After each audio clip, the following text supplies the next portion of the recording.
Good day, everyone. My name is Colonel Chris Howell, and I am the officer in charge of medical operations for the Kentucky Army National Guard's COVID-19 vaccination response team. Today, my guest, Dr. Evans, and I will answer the most common questions as it pertains to the COVID vaccination. In doing so, I hope we will dispel rumors, try to bring truth to false statements, and educate on the importance of receiving the COVID vaccination. During this pandemic, we need as a fighting force to have at the forefront of our thoughts and actions the health and well-being of all those in the Commonwealth, the soldiers, the airmen, our families, friends, and co-workers. I have been blessed to be in the military for over 33 years and a physician assistant for over 22 years. When I am not in uniform, I work in the Department of Dermatology at the VA hospital in Lexington. It is at the VA hospital where I met our guest, Dr. Marty Evans. Dr. Evans is an attending physician in infectious disease at the VA hospital and a retired Air Force officer. Dr. Evans has a vast amount of knowledge and experience in diseases that cause pandemics. It is a pleasure of mine to introduce Dr. Marty Evans. Thank you, Colonel Howell. I'm Dr. Martin Evans. I trained in infectious diseases many years back. Spent 21 years in the Air Force Medical Corps, retired, and came here to Kentucky in 1993, where I became a faculty member at the University of Kentucky in the Infectious Disease Service. Spent 10 years there and then transitioned to the Lexington VA Infectious Disease Service, where I'd been since 2003. And I've gotten to know Colonel Howell in our work together in clinics in the Lexington VA Medical Center. The first question is, which vaccine is the Kentucky Army National Guard receiving? Well, our initial allotment of vaccine will be the Moderna vaccine. A second question with that is this vaccine mandatory? While released under Emergency Use Authorization, or EUA, the vaccine will be voluntary. Presidential approval is required to make a EUA, Emergency Use Authorization vaccine, a required vaccine. We do anticipate this being, sooner or later, a mandatory vaccine. So a question is whether or not the Moderna COVID-19 vaccine might give me COVID-19 infection. And the answer to that is no. And the reason for that is that there is nothing in the vaccine that is a live virus or anything close to a live virus. It's simply what they call messenger RNA that's in a fat kind of droplet as a mechanism that's then injected into your arm. Your cells take that up, and then they read the messenger RNA and produce spike protein on their surface, which your immune system then recognizes and produces an antibody response, which then gives you immunity to the virus. So bottom line is the Moderna vaccine will not give you infection.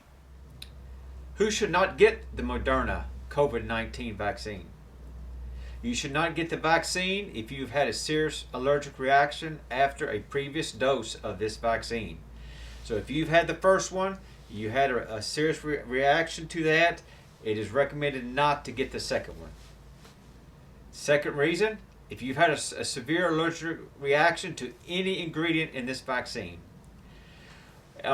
Beginning of your vaccine process, you will be given a fact sheet. On that fact sheet, there will be the chemical properties in the vaccine. If you recognize any of those as ones that you have had a reaction to, you cannot get this vaccine. And if you're under the age of 18, you cannot get the Moderna vaccine.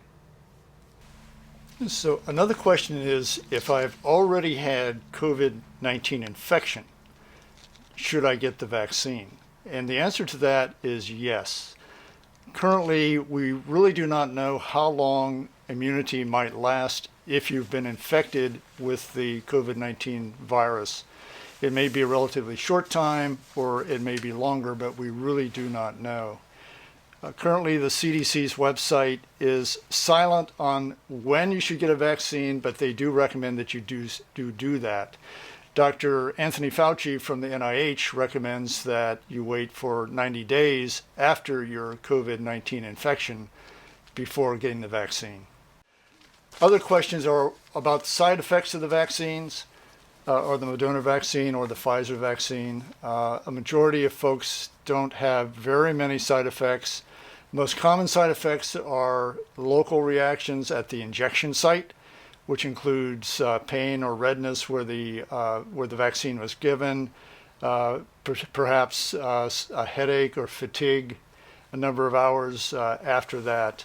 Majority of folks really do quite well with this vaccine and have relatively few side effects. If you go to the CDC website or the Kentucky COVID-19 website, they do list other vaccine reactions that you might have. There have been a small number of individuals who have had very severe allergic reactions, which we call anaphylaxis. These individuals experience rapid acute shortness of breath, swelling of the tongue and the face, perhaps a breakout of hives on the body. And this can be a quite serious reaction which can result in death in a relatively short period of time. These have been very unusual so far. So far, the CDC has categorized those or cataloged those, and there have been 21 infections reported in the CDC's literature. And these have, for the most part, been in individuals who have had allergic reactions in the past.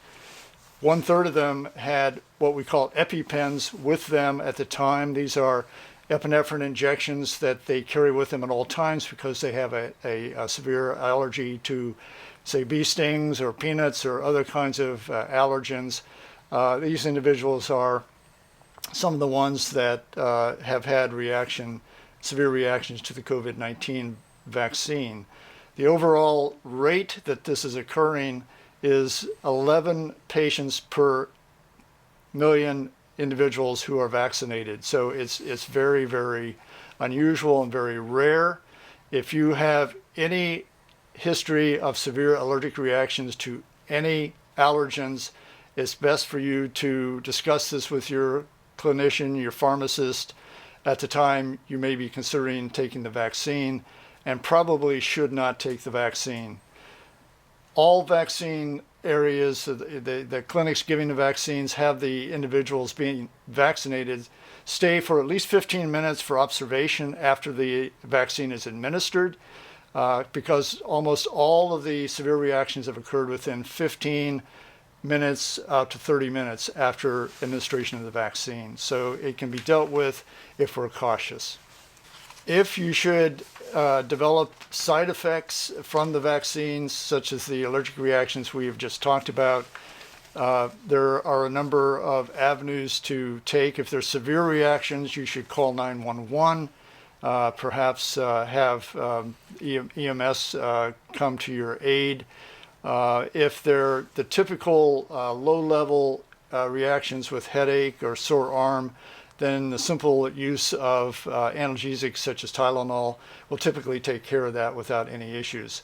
If you're having prolonged side effects that are occurring over many days, then it's best for you to get back to your healthcare provider for advice. Another question: if I receive Moderna, but it made my arm sore, it made me feel bad, may I get the Pfizer vaccine to finish the series?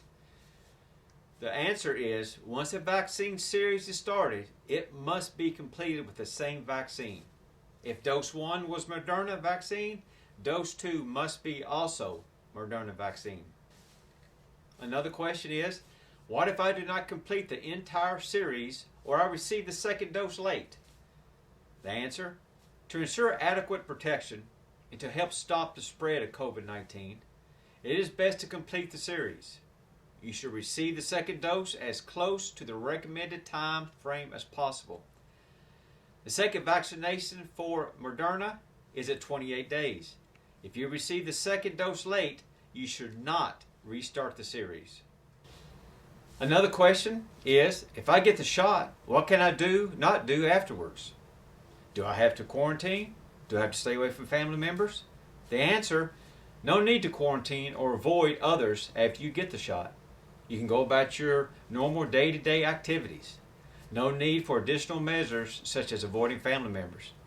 But remember, social distancing, wearing a mask is highly recommended.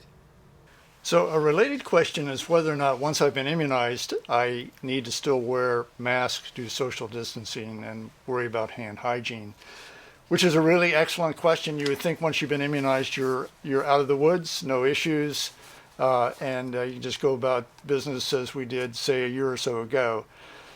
But right now, we really don't know the full story with either the Pfizer or the Moderna vaccines. And it's still recommended for that reason that we continue social distancing, wearing masks, and doing hand hygiene. So if you think about the relative efficacy of these vaccines, after the first dose, you have about a 50% protection. Not 100%, only about 50%. And that doesn't occur until about 10 or maybe 12 days after you've been given the shot. So during that period of time, you're still vulnerable to getting getting COVID-19. After the second shot, and again in about another 7 to 10 days, your immunity is somewhere in the range of 90 to 95%. It's not 100%, which means that you still have a 1 out of 10, perhaps a 1 out of 20 chance of contracting the virus and coming down with COVID-19 infection. So one reason to continue with social distancing, mask, and hand hygiene is to protect yourself. The other really important reason to continue with these things is that the studies that were done by Pfizer and Moderna did not look at whether or not individuals who are immunized still shed virus. So we don't know if you've been immunized with both doses of the vaccine and it's been long enough for you to develop immunity, whether you can still get infected and still shed virus without having any signs or symptoms of the infection. Why do we care about that? Well, if you're shedding virus, you can give that to other people. And we know with this very strange virus that the majority of viral shedding occurs within 2 days of the time you actually become ill. So shedding virus in patients who are not symptomatic is really key to the problem with this virus. And we don't really know yet, if you've been immunized, whether or not you will still shed virus but not have symptoms, or not shed virus and everything will be okay. So because of this lack of knowledge on our part, it's still recommended that even though you've been immunized, you've had both doses of the vaccine, that you still do social distancing, do hand hygiene, and wear masks. Another question folks have is whether or not the Moderna or the Pfizer mRNA COVID-19 vaccine can alter your DNA.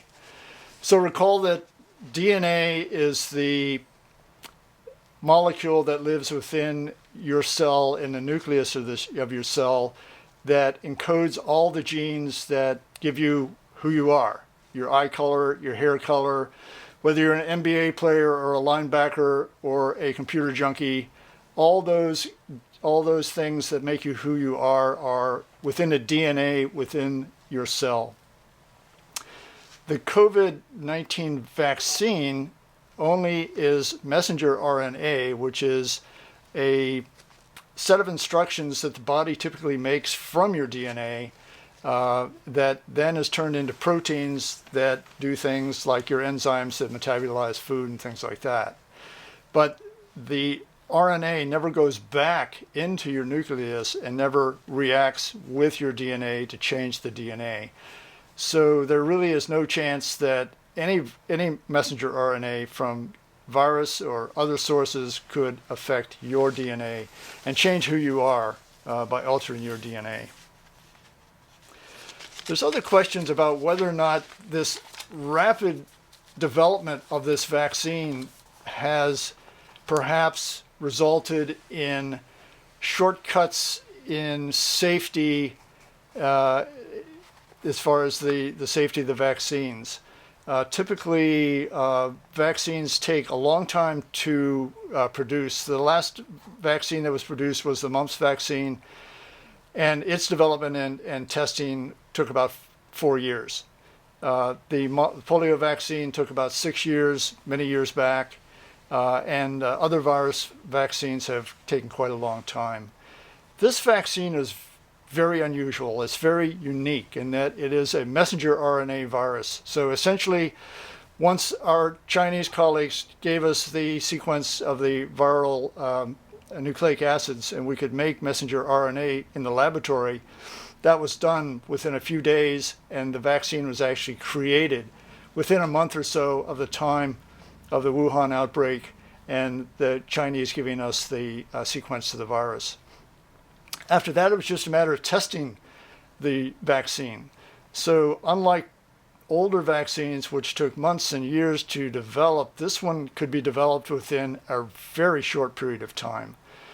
The trials that were done of 30,000 individuals, both controls and those who got the vaccine for both Pfizer and Moderna, are typical sized trials of 30,000 individuals in each group. And they were all given the immunizations, both doses, and followed for a full 2 months after the second immunization to find out what the side effects might be and how many individuals in both the placebo or control group and the vaccine group got infected with COVID-19.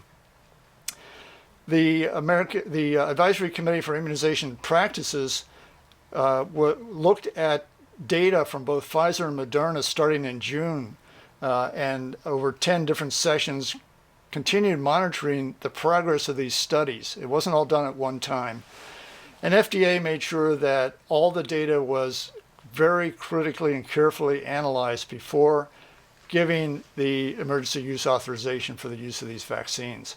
So yes, it was done very quickly, but to date, other than the allergic side effects, which I mentioned earlier, there really has been no evidence of any kind of adverse reactions or safety issues that we know of at this time. Another very common question now is, does the Moderna vaccine still work against the new variant of COVID being reported from Great Britain, South Africa, and other areas of the world? Well, the answer is yes. As of right now, according to the studies, it does. However, one thing to keep in mind is that the variant in Great Britain it is 50% more contagious than what is the vast majority of cases in the United States. So I think one question that folks have is, why should I care about getting the vaccine? Because many of the folks in the Kentucky Army National Guard are relatively young, and they're definitely healthy folks. Many folks feel that getting COVID-19 is basically getting another head cold, and that after a day or so of the sniffles and a cough, that it'll go away and really not be a problem anymore. Unfortunately, all that is not the case. If you look at what has happened in the state of Kentucky since the outbreak began back in March and April, there have been something like 300,000 individuals who have been infected with the COVID-19 virus. And if you look at who they are by age group, 33% are in the age group of 20 to 29, and another 15% in the age group of 30 to 49. So basically almost half of the individuals in the state who have become infected with COVID-19 are in a relatively young age group. The interesting thing about this virus is that we really can't predict how folks will do. Some folks get the sniffles and cough and it's done. Other folks die. If you've been following the news, there was recently a newly elected representative from the state of Louisiana who was 41 years of age, who contracted COVID-19 and died on December 23rd of the infection. One of my colleagues who I work with at the VA in their facility had a gentleman who was around 45, 49 years of age, worked on the loading dock, extremely healthy, fit guy who worked out every day in the gymnasium, developed COVID-19 and died. So that's kind of the issue with this virus, is we really don't know who's going to be one of the 85% of people who do relatively well and who's going to be the other 15 or 20% who don't do so well. And then the other issue that we need to think about are what are increasingly become known as the long haulers. These are individuals who had either mild or minimal infection, who then for months afterwards have had issues with fatigue and headache, brain fog, and other kinds of non-specific symptoms, but they're not healthy. They're not feeling well still. So I think that what we need to keep in mind is, yes, most people will do well with this virus, but there are individuals who do not, and it's much simpler and easier to get the vaccine and prevent illness in yourself. And the other thing to think about is that if you become infected, and I mentioned this earlier, that the majority of viral transmission or excretion occurs within 48 hours of you becoming clinically ill. That's where folks give it to other people in their families. 75% of all deaths in the state of Kentucky were in individuals over 80 years of age.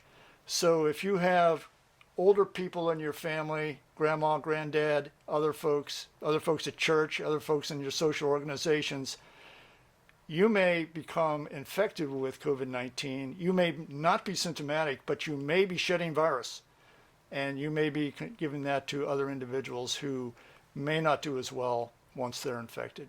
Once again, a reason to nip this in the bud, get your vaccine, and do what you can to shut this thing down. This video, along with up-to-date COVID vaccination information, will be sent to various social media sites. Please educate yourself and do not hesitate to send your questions or concerns to the listed email address. This email will get you in contact with a medical provider at the Kentucky MedDet or Wendell H. Ford Regional Training Center to answer your questions. We strongly encourage you to receive the vaccine in order to protect our force, communities, and your loved ones. All soldiers will have the opportunity to receive the vaccine at their drill weekend in the coming months.